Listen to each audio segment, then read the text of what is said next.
자, 다음에는 문제 15번 가겠습니다. 입체환지 문제죠. 입체환지 여러 차례 출제됐고 입체환지 문제는 굉장히 중요하다고 그랬습니다. 바르지 못하고 물어봤네요. 1번. 시행자는 환지계획 작성 전에 실시의 내용, 환지계획 기준, 환지 대상 필지 및 건축물의 명세, 환지 신청 기간 등을 토지 소유자, 건축물 소유 통지하고요. 해당 지역에서 발간되는 일가심으로 공고해야 된다. 이게 입체환지 신청 통지 공고입니다. 사업시행자 입체환지를 하고 싶으면 입체환지를 하겠다는 내용을 토지 등 소유자에게 통지하고 일간신문대에 공고하는 얘기입니다. 입체환지 신청 통지 공고. 2번. 이때 입체환지 신청 기간은 통지한 날로부터 30일 이상 60일 이내로 하여야 되고요. 3번. 환지계획 작성에 지장이 없다고 판단될 때 20일 범위 내에서 연장할 수 있습니다. 1번, 2번, 3번은 뒤에 정비법에서 관리청구 수립할 때 그 절차와 똑같습니다. 4번. 입체환지를 받은 토지 소유자는 임차권자 등의 동의를 얻어 환지 신청 기간에 시행자 환지 신청한다. 입체환지를 받으려면 입체환지를 신청해야 되는데 이때 신청 토지 소유자나 건축물 소유자가 신청합니다. 그러나 입체환지를 신청할 때 임차권자 등의 동의는 하등의 필요가 없습니다. 토지 소유자 그건 신청만 있으면 돼요. 5번. 입체환지 계획의 작성에 필요한 사항은 국토교통부장이 정할 수 있다. 기준은 항상 누가 정한다? 국장이죠. 기준은 늘 국장. 그래서 바르지 못한 것은 4번 되겠습니다. 16번은 도시개발구역 A 도지사가 지정했고 그 다음에 도시발 조합에 관한 설명이네요. 자, 도시개발구역을 지정, 고시했습니다. 사업을 누가 한다? 조합이 한다는 겁니다. 사업이. 1번. 도시발 조합을 설립하려면 개발구역이나 토지 소유자 7인 이상의 정관을 작성하여 도지사에게 조합서 인가를 받아야 된다. 그렇습니다. 조합 설립은 임의사항입니다. 꼭 해야 되는 건 아니지만 조합을 설립하고 싶은 토지 소유자 7인 이상이 정관을 작성해서 지정권자에게 동의를 받았죠. 지정권자. 이때 A 도지사가 지정했기 때문에 A 도지사에게 동의를 받아야 된다. 좋아요. 2번. 조합설을 위하여 도시개발구역이나 토지 면적 전체 3분의 2 이상이 된 토지소유 동의와 토지소유 종수의 2분의 1 이상의 동의를 얻어야 된다. 좋습니다. 조합설립 동의죠. 조합설립 동의는 토지 소유자 총수의 2분의 1 이상과 면적 전체 3분의 2 이상에 해당하는 토지 소유자의 동의를 받아야 됩니다. 3번. 청산금을 내할 자 이를 내지 아니한 경우라 할지라도 도시발조합은 직접 청산을 강제 징수를 할 수 없다. 강제 징수는 언제나 누구만의 권한이라고요? 행정관청만의 권한입니다. 따라서 행정관청의 사업시행자는 국세나 지방세 체납처분에 따라서 청산금을 강제 징수할 수 있겠으나 조합은 행정관청이 아니기 때문에 강제 징수를 못합니다. 그러면 조합은 누구에게? 행정관청인 특별자치도지사, 시장, 군수, 구청장, 제일 말단 특별자치도지사, 시장, 군수, 구청에 강제를 위탁할 수 있고요. 특별자치도지사, 시장, 군수, 구청장이 지방세 체납처분에 따라서 강제 징수를 합니다. 그리고 강제 징수 수수료를 4%를 받게 되는 겁니다. 그래서 조합은 강제 징수를 위탁할 수는 있지만 직접 강제 징수를 못합니다. 4번. 조합이 사업을 시행하는 경우 언제나 개발사업 전부를 환지 방식으로 시행한다. 조합은 언제나 사업 전부를 환지 방식입니다. 환지 방식. 5번. 그래서 조합은 수용을 못해요. 또 토지 산채권을 발행을 못하고요. 5번. 조합이 시행한 사업에 관하여 행정청이 행정심판이 연되며 이 경우 행정심판은 행정심판법에 한다. 잘못했죠. 행정심판은 사업시행자가 행정관청이면 행정심판법에 따라서 행정심판을 제기합니다. 이 경우는 그 처분청의 직근 상급관청한테 보통 행정심판을 제기한다고 했어요. 그러나 사업시행자가 비행정관청이라면 행정심판법을 적용을 못하죠. 이 경우는 우리 도시개발법에 직접적인 규정을 두고 있는데 지정권자에게 행정심판을 제기한다고 되어 있습니다. 그래서 사업시행자가 비행정관청 5호에서부터 12호 사업시행자 이럴 때는 행정심판을 누구를 피청구인으로 지정권자를 피청구인에서 행정심판을 제기한다. 기억하세요. 행정심판법이 아닙니다. 그래서 5번 잘못됐네요. 문제 17번은 환지처분의 효과입니다. 이 중 바른 것은 환지처분의 효과. 자, 환지처분의 1번 환지 부지정 처분된 토지의 권리는 환지처분 공고일 다음날에 소멸한다. 환지 부지정 토지의 권리는 소멸합니다. 언제 소멸하죠? 소멸은 항상 끝나는 때죠. 공고일이 끝나는 때입니다. 2번 지역권은 환지 위로 이전하지 않으며 종전 토지 위에서 환지처분 공고일이 끝나는 때 소멸한다. 지역권 이전하지 않고 원칙은 종전 토지에 존속합니다. 단 행사할 이익이 없는 지역권은 어떻게 된다? 소멸합니다. 언제? 끝나는 때. 그러면 이전하지 않고 종전 토지에서 환지처분 공고일이 끝날 때 소멸한 이건 예외지 원칙이 아니잖아요. 원칙은 존속입니다. 3번 종전 토지의 재판상 행정상 처분은 영향을 미치지 않는다. 아니죠. 종전 토지 위에 행정상 처분이나 재판상 처분이 영향을 미치지 않는다는 얘기는 이전하지 않는다는 뜻인데 종전 토지 행정상 재판상 모든 처분이 이전하지 않는 게 아니죠. 종전 토지 뭐 하는 것만 전속하는 것. 전속하는 것은 영향을 미치지 않는다고 그랬습니다. 모든 것은 영향을 미치지 않는 게 아니에요. 4번 조세 체납에 따른 가압류 처분은 환지처분 공고일 다음날에 환지로 이전한다. 조세 체납에 따른 가압류 처분. 압류, 가압류, 처분금지 가처분. 압류, 가압류, 처분금지 가처분. 공통점이 뭐다? 재판상 처분입니다. 공통점이 뭐다? 경제적 가치를 목적하는 재판상 처분이야. 이것들은 이전하지 않죠. 그래서 이전한다. 잘못됐습니다. 조세 체납 가압류 처분은 환지처분 공고일 다음날에 환지로 이전한다. 맞습니다. 5번 채무자의 채무 불이행에 따른 채권자의 종전 토지란 처분금지 가처분을 이전한다. 자, 처분금지 가처분 역시 경제적 가치를 목적한 재판상 처분이도 이것도 이전을 합니다. 그래서 이전하지 않는다. 잘못됐네요. 옳은 것은 4번 되겠습니다. 4번. 이건 환지 처분의 효과. 종전 토지에 있던 권리들이 환지로 다음날 이전하는 것이 원칙인데 이전하지 않는 것 크게 세 가지 있다고 했죠. 이걸 집중적으로 묻고 있는 문제입니다. 잘 기억하세요.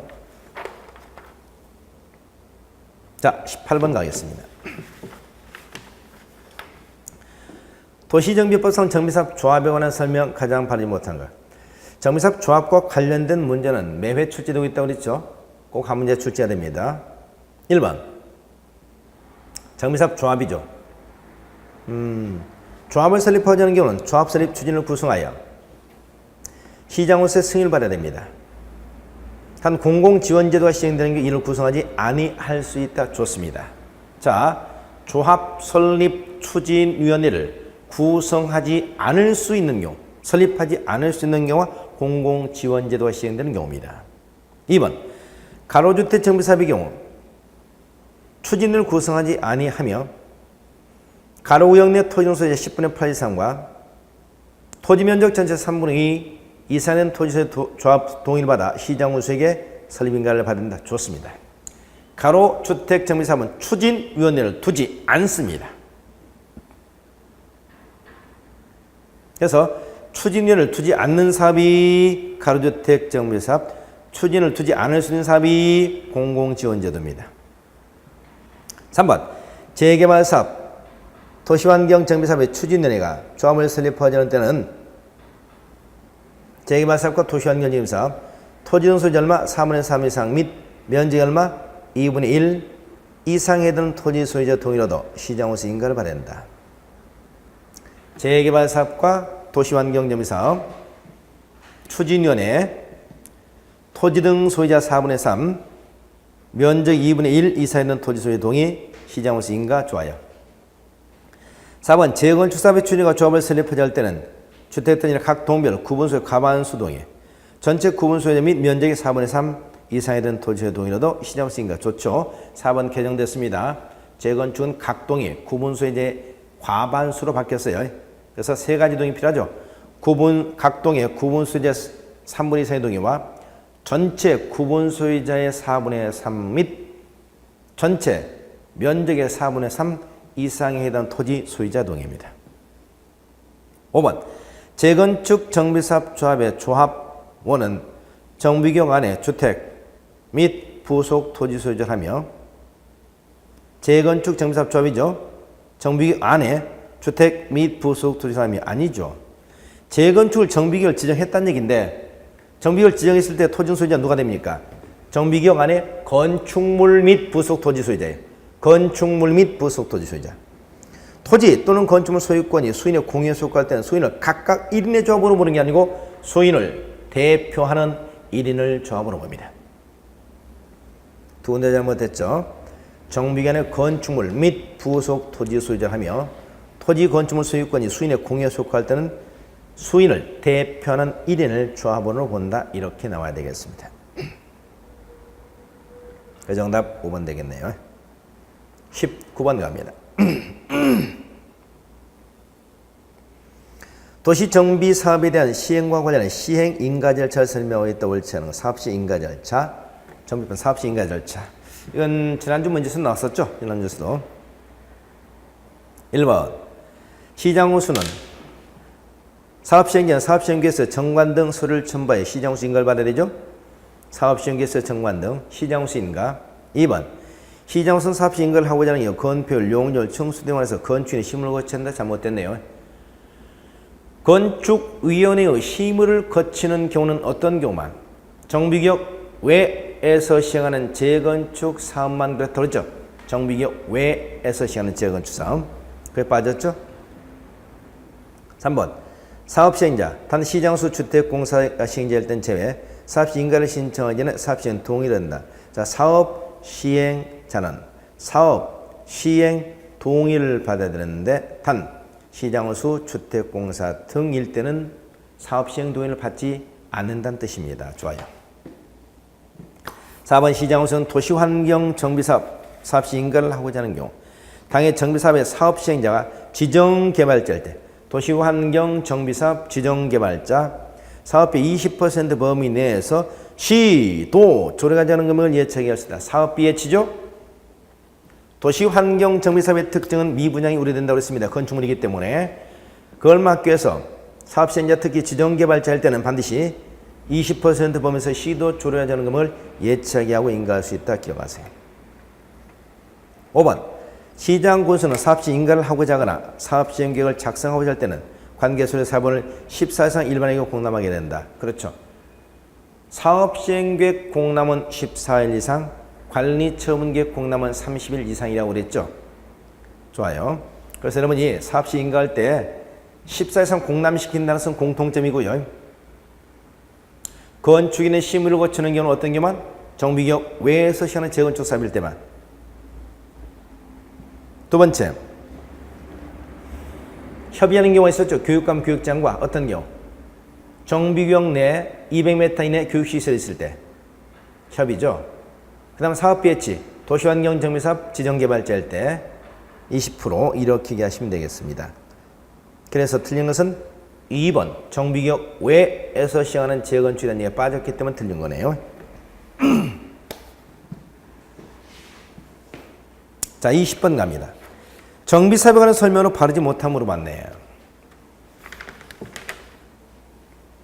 1번 정비사업 시행자 가로 주택 정비사업 제외 정비기관에서 정비사업을 시행하기 위하여 필요한 경우에 토지, 물건 또는 그 밖의 권리를 수용, 사용할 수 있으나 재건축 사업의 경우 천재 지변 등 사유로 인하여 긴급히 정비사업을 시행할 필요가 있다고 인정할 때는 하여 수용사에 인정한다. 아주 좋은 문장이죠.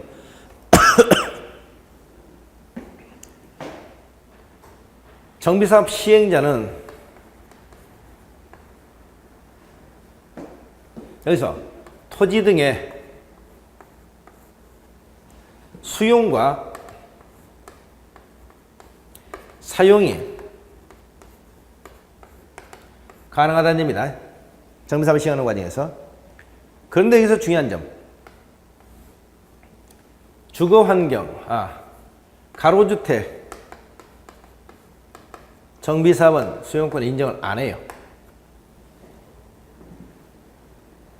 두 번째, 재건축. 재건축사업 예만 인정됩니다. 어떤 경우?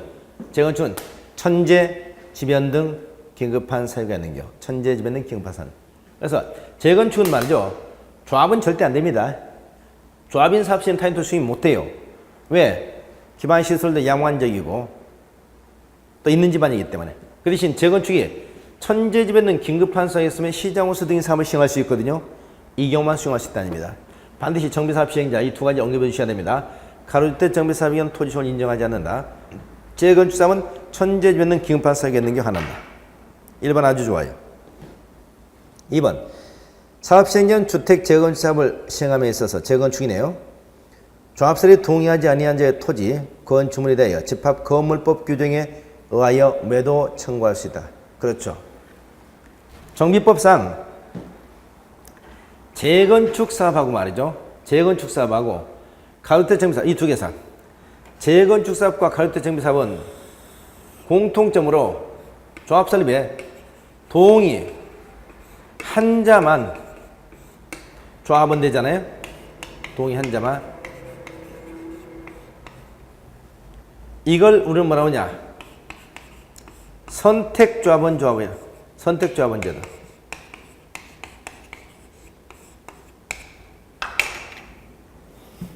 그러니까 재개발이나 도시환경 정비 사업은 조합 설립에 동의하지 않아도 당연조합원입니다. 당연조합원 제도예요.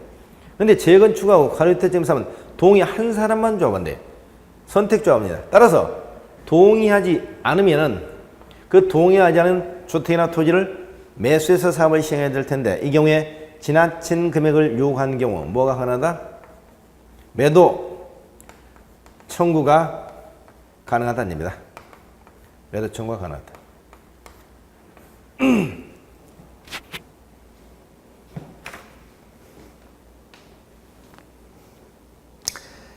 3번 주관경 개선 사업에 따른 건축허를 받는 때와 부동산 등기, 소유권 보전 등기, 이전 등기를 하는 때는 주택도시기금법에 의한 국민주택채권 매입에 관한 규정을 적용하냐? 그렇습니다.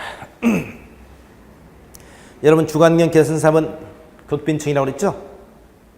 그 사업을 정부가 적극 지원해 준다고 그랬죠? 그래서 주관경 개선 사업에 따른 건축허를 받을 때 소유권 보전 등기, 이전 등기를 할 때는 원래 국민주택채권 일종 채권을 매입하도록 되어 있습니다. 그러나 주관경 개선사업 이 매입 의무를 면제해준다 기억하세요. 4번 주관경 개선구역은 정비계 지정고시 있는 날로부터 2종 일반 주거지역으로 결정고시 된 것으로 봅니다. 단 수용 후 주택 공급방 실 때는 3종 일반적으로 결정고시 한 것으로 본다. 좋습니다. 3종.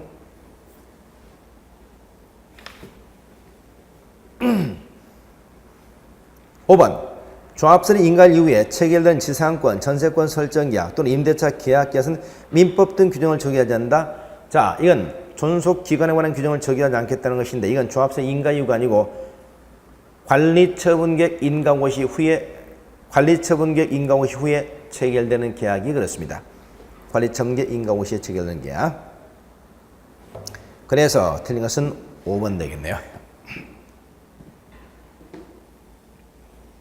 21번 갑니다. 이번은 관리처분계 내용이네요.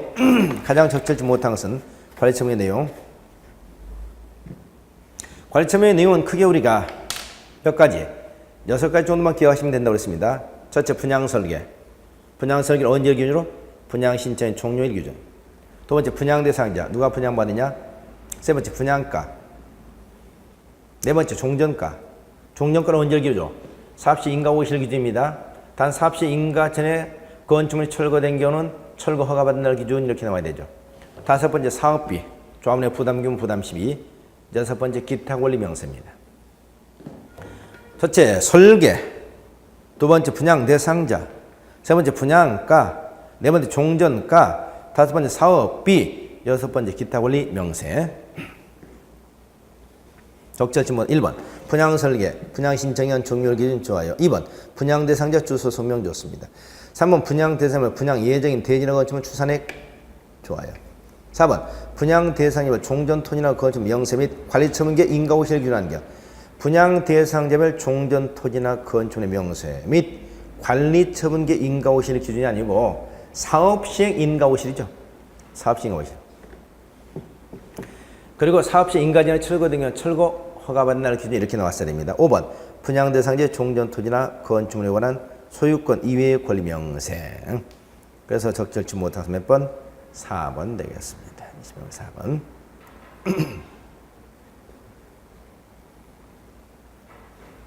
22번 갑니다. 주택법상 관리처분과는 주택의 공급에 관한 설명 틀린 거 나왔습니다. 주택. 자, 관리처분이 한 문제는 또 나온다고 그랬는데, 그래서 주택을 몇 주택까지 공급할 수 있냐는 거죠. 틀린 것은 1번. 1세대 또는 1인이 1 이상의 주택을 소유한 경우나 2인 이상의 1주택 1토지를 공유하는 경우 1주택 공급하는 것을 원칙으로 하고요. 2번. 2인 이상 1토지를 공유하는 경우로서 시도 조례 주택 공급에서 따로 정하게 된 경우 시도 조례로 정하는 바에 따라 주택을 공급할 수 있다. 좋죠. 원래는 2인 이상 1토지를 공유하게 되면 1주택만 공급하는데 이때 시도 조례로 주택 공급에서 따로 정하고 있으면 그 이해한다는 얘기입니다. 3번. 과밀 억제권역 안에서 투기 과열 지구가 아닌 곳 시행이 되는 재건축 사업의 경우 3주택 이하까지 주택 공급이 가능하다. 그렇습니다. 과밀 억제권역 아니면 재건축은 가지고 있는 만큼 다 줍니다. 과밀 억제권역 아니면 내죠. 투기과열지구면 1주택이고 투기과열지구 아니면 3주택까지 공급할 수 있다는 얘기입니다. 4번 과밀 억제권역을 제한 기타 지역에서 시행하는 정비사업의 경우 수요하고 있는 주택 수만큼 공급할 수 있다. 잘못됐네요. 과밀 억제권역을 제외한 기타 지역에서 시행하는 정비사업이 아니고 재건축 정비사업의 경우 소유한 주택 수만큼 공급하는 겁니다. 재건축. 재개발은 안 돼요.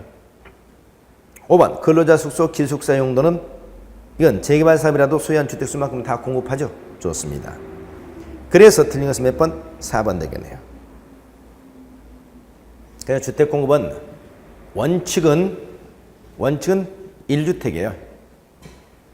그런데 재건축 사업은 과밀억제권이 아니면 가지고 있는 만큼 다 주고 과밀억제권이면 투기과열지구 내일 때 1주택, 투기과열지구 아니면 3주택까지입니다. 재개발은 언제나 1주택입니다. 그러나 재개발도 가지고 있는 만큼 다 줄 수 있는 경우가 있죠. 첫째 뭐다? 첫째 근로자 숙소 기숙사 용도. 두 번째 국가지방자치 주택공사 등의 경우 공급하는 경우 이런 경우는 가지고 있는 만큼 다 줄 수가 있습니다. 자, 그래서 바르지 못한 것은 1번 되겠고요.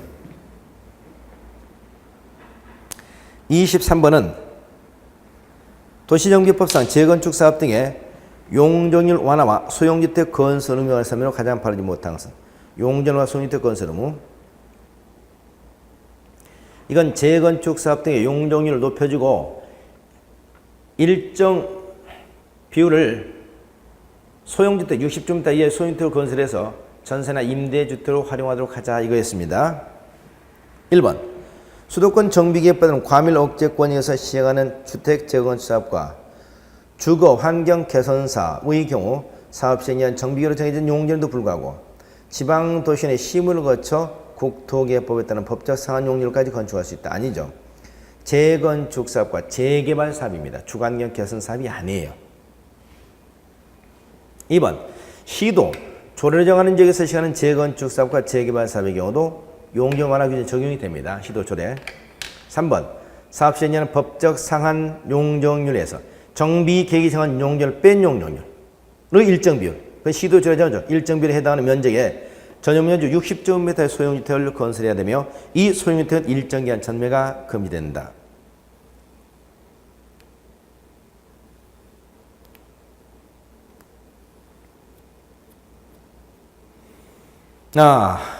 여기 좋아요. 근데 이것도 잘못된 게 있네요. 사업시행자는 법적 상한 용적률에서 정비 계획이 정한 용적률 뺀 용적률 일정 비율, 시도 조례가 정하는 비율 좋아요. 이 면적에 주거 전용 면적 60주택 소형주택을 건설해야 됩니다. 여기까지 맞는데 이 소형주택 일정이 전매가 금지되는 게 아니죠. 전매가 금지되는 것은 이 소형주택이 아니고 어떤 소형주택이죠? 이건 주택을 공급할 때 가지고 있는 주택이나 건축물은 하나인데 전용 면적이나 또는 가격 등을 고려해서 2주택까지 공급할 수 있는 경우가 있었죠. 이때 2주택을 공급할 때 두 번째 주택은 소형주택 건설해야 되잖아요. 이때 그 소형주택이 3년간 전매가 금지됩니다. 그러니까 2주택 공부하는 경우. 근데 여기 법정 상한 용역까지 건폐를 여기서 재건축 재개발사업에서 용적을 완화해도 되고 일정 미로 소형주택 건설하는 경우에 이 소형주택은 일정에 설명 금되는 게 아니에요. 잘못됐습니다. 4번 사업 시행자는 건설한 소형주택을 국토교통부 장관, 시도지사, 시장구수, 주택공사 등에게 공급해야 된다. 좋습니다. 5번 공급 가격은 임대주택법에 따른 표준 건축비로 하고 부속 토지는 인수자에게 기부 체납한 것으로 본다. 좋아요. 자, 그래서 23번 오류가 좀 있네요. 그래서 정답은 여기 지금 1번 잡았는데 1번 주택 재건축 사업 주관력 개선 사업 잘못됐고요. 3번 60점대 소형주택 건설하여야 한다. 하여야 한다고 뒤에를 지워버리시 바랍니다. 소형주택 건설하여야 한다 하고 뒤에 전매가 금지되는 기준을 지워버리세요. 그래야만 3번이 정답 맞는 것이 되겠네. 그래서 바르지 못한 정답은 1번으로 하시고요. 3번의 뒤에 문장을 지워버리시 바랍니다. 자, 이렇게 정비법 살펴봤고요. 24번 다음 중 건축법상 용어쟁에 관한 설명 중 가장 바른 것은 건축법 문제입니다. 1번 건축이란 건축물의 신축, 증축, 개축, 재축하거나 이축하는 것을 말한다. 아니죠. 건축은 신축, 증축, 개축, 재축, 이전을 말합니다. 이축이 아니고. 2번 리모델링이란 건축물의 노후화를 억제하거나 기능 향상 등을 위하여 대수선화나 일부 증축하는 행위를 말합니다. 개축이 아닙니다. 3번 특별 건축구역이란 조화롭고 창의적인 건축물의 건축을 통하여 도시경관 창출, 건설기술 수준 향상, 제도개선을 위하여 이 법 관계법률 따 일부 기준을 적용하지 아니하거나 강화 또는 통합화가 아니고 완화 또는 통합화에 적용할 수 있도록 특별히 지정하는 구역이죠. 특별 건축구역에서는 규정을 적용하지 아니하거나 완화해서 적용하거나 통합 적용하는 겁니다. 4번 고층 건축물이란 층수가 30층 이상이거나 높이가 120m 이상인 건축물을 말한다. 층수가 30층이거나 높이가 120m 이상은 30층이거나 높이가 120m 이상입니다. 5번 초고층 건축물이라는 것은 층수가 50층 이상 높이가 200m 이상인 건축물을 말하죠. 이 초고층이 주택법에 하면 50층 이상이거나 150m로 나옵니다. 주택법에서는 예를 들면 관광특구에서 우리가 분양가 상한제 적용하지 않는 경우 나오죠. 이런 경우 보통 50층 150m인데 여기 주택법에서는 50층 200m입니다. 200m. 그래서 잘못됐습니다. 그래서 바른 것은 몇 번? 4번 되겠네요. 자, 25번 갑니다. 건축법상 건축 허가 등에 관한 설명 중 틀린 거 물어봤네요. 건축과 1번 서울특별시 종로구에서 도시연계 시설 또는 그 예정지에 건축하는 가설 건축물은 종로구청장에 신고하고 건축할 수 있다. 가설 건축물이죠. 우리가 건축법에서 건축물을 하게 되면 건축물은 몇 가지로 기억하자고 그랬습니까? 첫째, 허가 대상 건축물. 두 번째, 신고 대상 건축물. 세 번째, 협의 대상 건축물. 네 번째, 허가 대상 가설 건축물. 다섯 번째, 신고 대상 가설 건축물.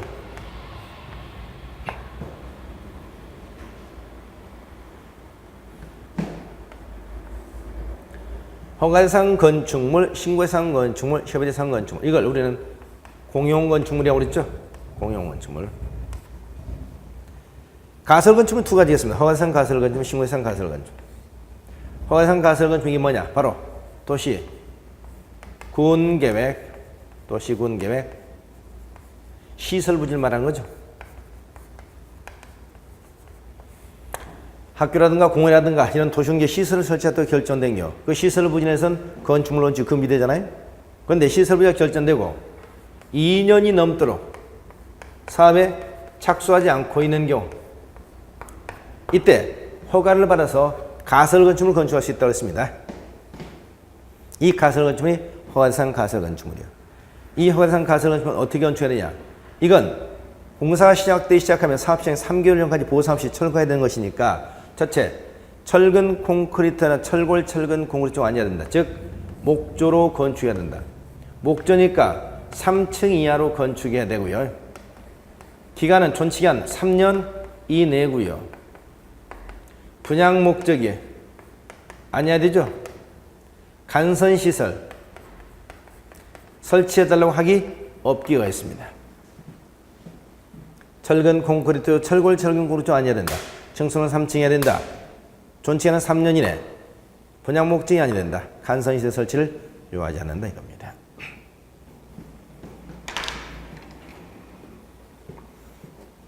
신고대상 가설 건축물. 신고대상 가설 건축물 한 4가지만 기억하자고 했죠. 첫째, 재해, 복구용 가설 건축물, 재복구용. 두 번째, 공사용 가설 건축물. 세 번째, 흥행용 가설 건축물. 네 번째, 전람회용 가설 건축물입니다. 재해, 복구용 가설 건축물, 공사용 가설 건축물, 흥행용 가설 건축물, 전람회용 가설 건축물 4가지. 이건 신고만 하면 됩니다. 이것도 존치기한은 역시 몇 년? 3년 이내죠.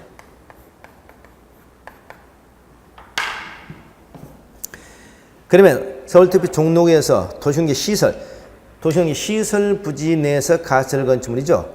허가사항입니다. 누구에게? 이 허가는 종로구청장에게 종로구청이 허가 받고 건축할 수 있습니다. 1번 잘못됐네요. 2번.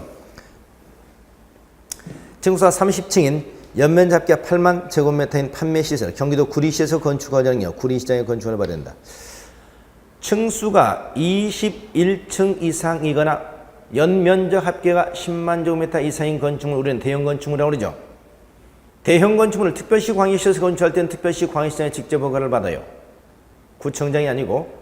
그러나 도에서는 누구한테 허가 받는다고 그랬습니까? 도에서는 시장 군수에게 허가 받죠. 이때 시장 군수는 도지사에게 사전에 승인을 받는 거죠. 사전에 승인. 그럼 여기는 어떻습니까? 이때는 구리시장이 경기도지사에게 승인 받아서 해야 돼요. 30층이니까. 면적은 8만이지만 구리시장에 건축을 받아야 된다. 맞죠? 그래서 구리시장이 경기도지사에게 사전 승인 받아서 구리시장에 허가하는 겁니다. 3번. 건축을 받은 자로부터 허가대상 건축물 양도받은 자는 새로운 건축을 다시 받을 필요는 없으며 건축주 명의 변경 신고만 하면 된다. 그렇습니다. 이건 건축과 대물적 행위란 얘기죠. 대물적 행위 때문에 이전성이 있습니다. 따라서 건축을 받아서 건축물을 건축하던 중 그 건축물을 타인에 양도하게 되면 양수인 새로운 건축을 다시 받을 필요 없고 건축주 명의 변경만 신고해주면 된다는 얘기입니다. 4번. 국토교통부 장관은 국토관리상 필요하다고 인정할 때는 2년 이내 기간 동안 허가권자 건축거나 허가받은 건축물 착공을 제한할 수 있다. 자, 건축의 제한이죠. 국토교통부 장관은 국토관리상 필요하다고 인정할 때 2년 이내 기간 동안 허가권자의 건축하나 허가받은 건축물 착공을 제한할 수 있다. 좋죠. 허가권자. 5번. 건축을 받은 1년의 공사에 착수하지 않으면 건축을 취소해야 됩니다. 다만 정당한 사유가 있으면 1년 범위 내에서 공사 착수 기간을 연장할 수 있습니다. 신고도 마찬가지입니다. 신설을 했죠. 건축 신고했으면 1년의 공사에 착공해야 되고 만약 1년에 착공하냐면 신고 효력이 소멸됩니다. 단 정당한 사유에서 1년 범위 내에서 연장할 수가 있습니다. 그래서 틀린 것은 1번 정답 되겠네요. 1번.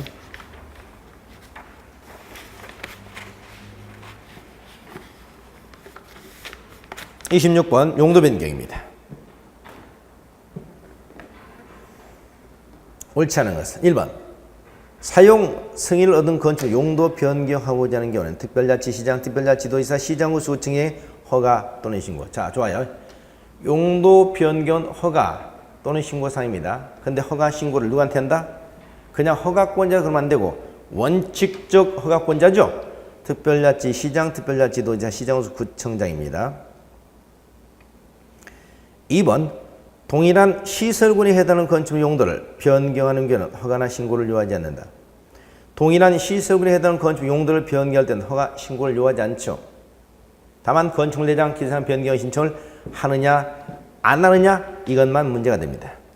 3번 영업 시설군에 속하는 건축 용도를 교육 및 복지 시설군의 건축 용도로 변경하지 않을 때는 신고해야 된다. 맞나요? 자, 자동차 관련 시설군, 산업 등 시설군, 전기통 시설군, 문화 집회 시설군, 영업 시설군, 교육 및 복지 시설군, 근린생활 시설군, 주거 업무 시설군, 그 밖의 시설군이죠. 그럼 어떻습니까? 여기죠. 영업 시설에 속하는 건축 용도를 교육 및 복지 시설군, 교육 및 복지 내려가죠. 신고사입니다.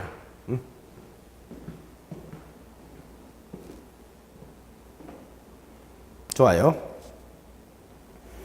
4번 허가 신고사항에 해당하는 용도 변경하는 부분의 바닥면적 합계가 100제곱미터 이상인 경우는 사용 승인하는 기준을 주한다. 허가사항, 신고사항 중에서 허가사항, 신고사항 중에서 용도 변경하고자 하는 부분의 바닥면적 합계가 100제곱미터 이상이면 사용 승인을 받아야 됩니다. 모든 건축은 아니고 허가사항, 신고사항만 그렇습니다. 그러니까 같은 시설군에 속하는 건축 용도 변경, 즉 건축물대장 지사상 변경 신청하는 경우 이런 경우는 사용 승인 받지 않는다고요. 5번 용도 변경하고자 하는 부분에 바닥면적 합계 500제곱미터 이상인 경우는 건축사에서 용도 변경 설계를 한다. 건축사가 용도 변경 설계를 하는 경우는 건축사가 용도 변경 설계를 하는 경우는 허가사항 중에서 500제곱미터 이상일 때만 그렇습니다. 허가사항 중에서 500제곱미터 이상일 때. 그래서 5번도 잘못되네. 그냥 용도 변경하고자 하는 게 아니고 허가사항 중에서 이게 나왔어야 되죠. 그래서 옳지 않은 것은 정답 5번 되겠습니다.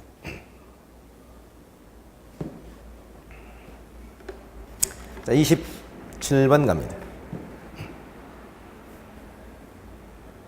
다음은 건축선에 대한 설명 중 도로 모텔 가각전제에 관한 설명이다. 이 중 가장 옳지 않은 것은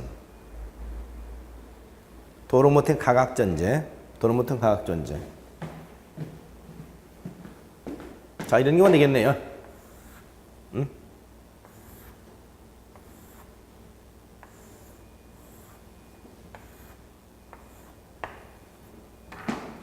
이걸 말하는 거죠. 건축선. 도로 모퉁이의 건축선은 원칙 도로 경계선인데 화물 차량의 회전 반경을 마련해 주기 위해서 도로 교차점으로부터 일정을 후퇴해서 각각 두 점을 연결한 선을 잘라서 여기다 건축하지 못하도록 제한하는 것을 가각전제라고 한다고 그랬죠. 중요한 것은 가각전제 요건입니다. 가각전제는 언제나 하는 게 아니에요. 자, 1번. 옳지 않은 거 1번. 교착이 120도 이상인 경우에 적용하지 않는다. 그렇습니다. 즉 가각전제는 두 개 도로가 모두 8m 미만이어야 돼요. 두 개 모두 8m 미만. 이게 7m, 이게 5m 이런 경우입니다. 그리고 교차 각이 이게 120도 미만이어야 됩니다. 120도 미만. 만약 두 개 도로 가운데 어느 하나가 8m 이상이 있거나 교착이 120도 이상이면 가각전제를 하지 않고 그냥 도로 경계선이라는 얘기입니다. 두 개 도로가 모두 8m 미만이어야 되고요. 교착이 120도 미만이어야 돼요. 2번. 도로 모퉁이 후퇴한 거리는 최소 얼마? 2m, 최대 4m 된다. 그렇습니다. 후퇴한 거리는 여기가 2m에서 4m까지 후퇴합니다. 이 거리와 이 거리는 항상 같다고 그랬죠? 그럼 2m 후퇴하든가 아니면 3m, 3m, 4m, 4m. 같아요, 항상. 그래서 2m, 3m, 4m. 3번. 도로 모퉁이의 건축선이 정해진 경우 도로 경계선으로부터 건축선까지 대지 면적은 대지면 산시 제외되는데 그 면적은 최소 2제곱미터에서 최대 8제곱미터. 이거죠. 이 부분은 대지 면적 산시 제외된다는 얘기죠. 이 면적은 제외된다. 제외되는 면적은 얼마입니까? 만약 2m라면 삼각형 면적 밑변 곱하기 높이 곱하기 2분의 1이니까 2 곱하기 2 곱하기 2분의 1 2제곱미터 되고 4m라면 4 곱하기 4 곱하기 2분의 1 8제곱미터 된다는 얘기죠. 그래서 이 면적은 2제곱미터에서 8제곱미터가 된다는 얘기죠. 4번 도로모틱 원천에서 교차된 도로 폭이 좁은 경우 후퇴한 거는 길다. 이건 도로가 넓을수록 후퇴하는 거는 길어요. 도로가 좁을수록 후퇴한 거는 2m에 가까워서 짧습니다. 즉 도로 넓이와 후퇴한 거리는 정비례합니다. 도로가 넓으면 후퇴한 거리가 길다. 짧으면 짧다. 반면에 교차 가격 크기와 후퇴한 거리는 반비례합니다. 교차 가격이 크면 후퇴한 거리는 짧습니다. 도로 넓이와 후퇴한 거리는 정비례, 교차 가격 크기와 후퇴하는 반비례, 이렇게 하시면 좀 깊은 문제 되겠습니다. 그래서 건축에서 교차된 도로 폭이 좁으면 후퇴한 거리는 짧아야 됩니다. 잘못됐고요. 반비례. 5번 폭이 좁으면 짧아야 되니까 정비례죠.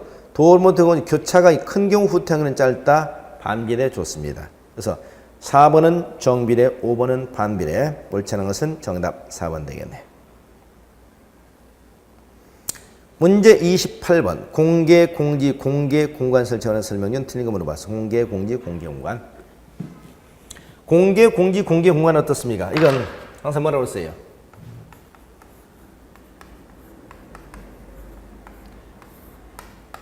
이건 뭘 기억하라고?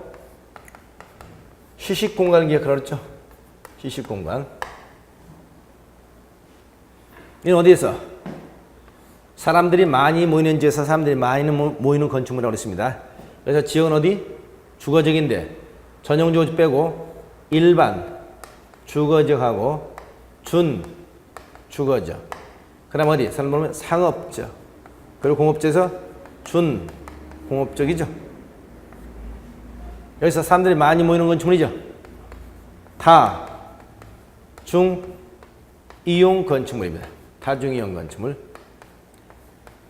다중이용 건축물은 타당 면적 합계가 적어도 얼마? 5,000제곱미터 이상인 거죠. 그럼 뭐 문화 및 집회시설, 판매시설, 일반 업무시설 또는 운수시설, 종교시설 같은 것들. 이때는 대지면적 몇 프로? 10% 범위 내에서 조례가 정하는 면적을 공지를 확보해두라는 얘기입니다. 이렇게 공지를 확보하게 되면 건폐율과 용적률 높이를 완화시켜 줄 수 있다고 법에는 되어 있습니다. 그러니까 여기도 법에는 대통령 영의자는 뭐서 건폐율, 용적률 높이를 완화시켜 줄 수 있는데 시행령에 가면 건폐율을 빼버리고 용적률과 높이, 용적률과 높이를 1.2배까지 완화시켜 줄 수 있도록 하고 있는 것입니다. 그러면 틀린 1번 바다민자 합계 5,000제곱미터 이상 문화 및 집회시설 좋아요. 판매시설 좋습니다. 농산물 유통시설 줘야 되고 업무시설, 숙박시설 좋습니다. 문화 및 집회시설, 판매시설, 업무시설, 숙박시설. 설치면 대지면 10% 범위에서 건축 조례 정한다고 좋습니다. 3번 공개공지 공개는 주거지역과 상업지역에 대해서 설치하는 의무가 있다. 아니죠. 주거지역 가운데 전용 주거지역을 제외한 이렇게 나왔죠. 전용 주거지역을 제외한 주거지역과 상업지역과 그리고 준공업지역 포함해야 되죠. 준공업지역.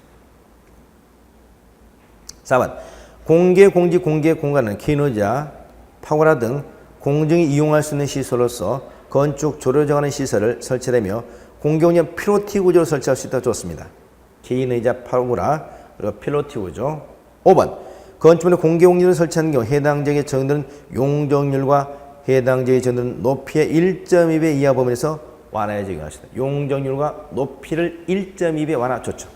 용적률과 높이를 1.2배까지 완화시켜 적용할 수 있다. 좋습니다. 자, 그래서 틀린 것은 몇 번? 3번 정답 되겠습니다. 자, 여기까지 잠시 쉬겠습니다.